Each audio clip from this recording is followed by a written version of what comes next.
Léon, c'est un vagabond. Il n'a pas de maison. Mais ce soir-là, soir de Noël, lorsqu'il arrive dans le village, il aimerait bien qu'il y ait quelqu'un qui ouvre la porte de sa maison.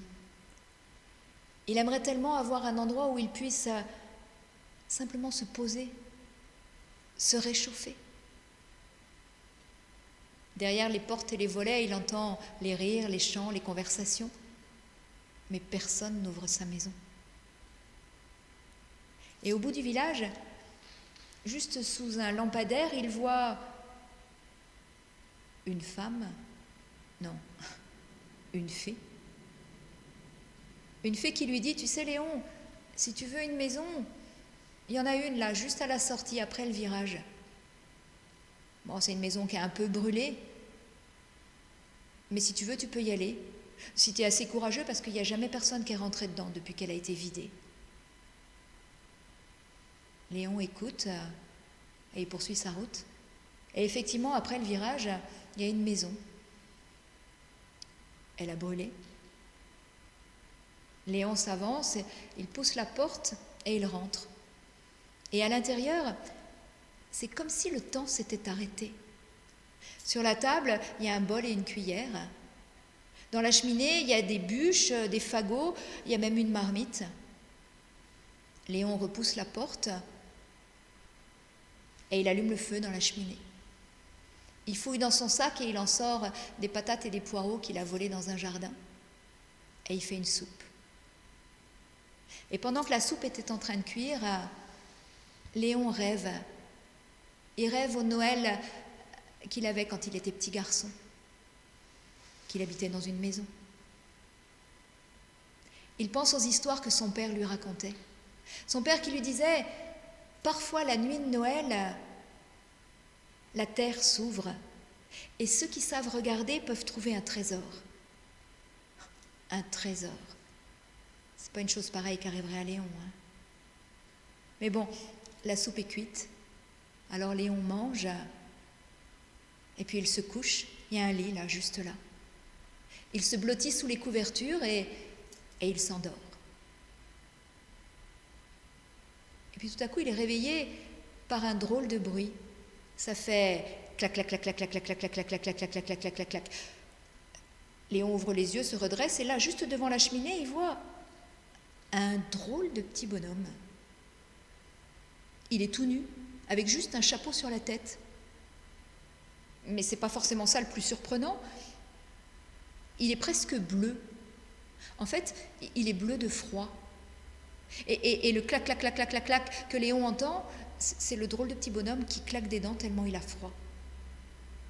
Alors Léon lui dit, approche-toi du feu, ça te réchauffera.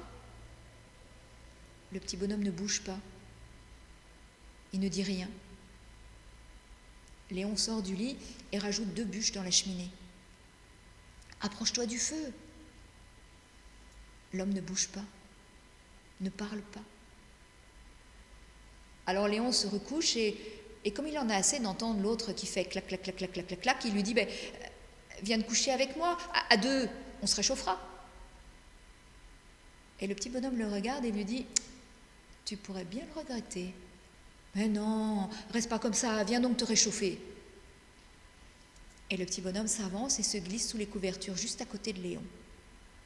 Et là, Léon regrette.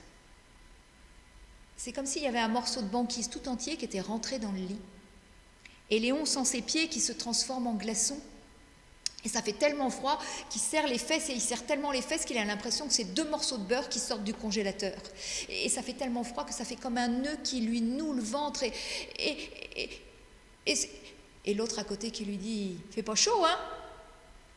Et Léon, qui fanfaronne, qui dit « un petit peu de fraîcheur, ça ravigote ?» Mais il est là à se demander comment ça va finir. Il a l'impression que chaque seconde, ça dure 1 minute, que chaque minute, ça dure plus qu'1 heure, et que la nuit va durer au moins 3 siècles, mais que c'est pas possible que ça fasse tellement mal. Et d'un seul coup, il se rend compte que le petit bonhomme ne claque plus des dents, et que les glaçons qu'il avait au bout des pieds, ont fondu.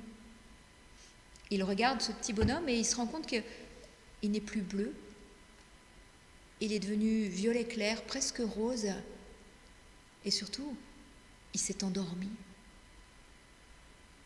Alors Léon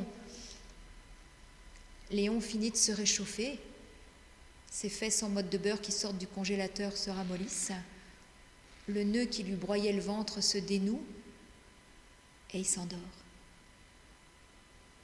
Lorsqu'il se réveille, le petit bonhomme n'est plus dans le lit, il est devant la cheminée.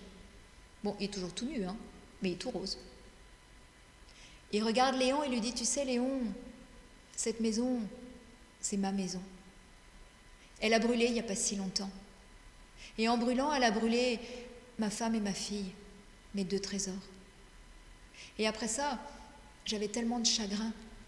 J'avais le cœur tellement froid, tellement gelé, tellement glacé que jamais personne n'a réussi à le réchauffer.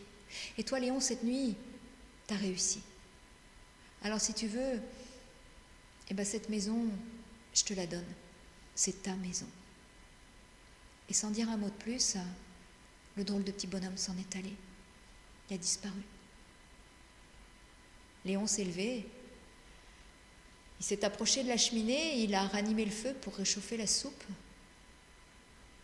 Puis il a pensé à ses Noëls de quand il était petit garçon, quand il vivait dans une maison. Et il a pensé aux histoires que racontait son père. Comme cette histoire où, la nuit de Noël, parfois, la terre s'ouvre. Et ceux qui savent regarder peuvent trouver un trésor. Et en regardant, Léon a vu qu'il y avait un trou là, juste à côté de la pierre de la cheminée. Alors il a attrapé une bûche, il a soulevé la pierre, et là il a trouvé. Il a trouvé un trésor. Oh, pas un trésor de pièces d'or, non. Un trésor d'histoire à raconter. Alors Léon est resté là, dans cette maison. La porte est toujours ouverte. Et tous ceux qui ont un chagrin, qui ont le cœur un peu froid, ou le cœur glacé, ou le cœur gelé, viennent trouver Léon. Et Léon, il a toujours l'histoire qu'il faut pour réchauffer les cœurs, pour dégeler les cœurs. Merci Léon.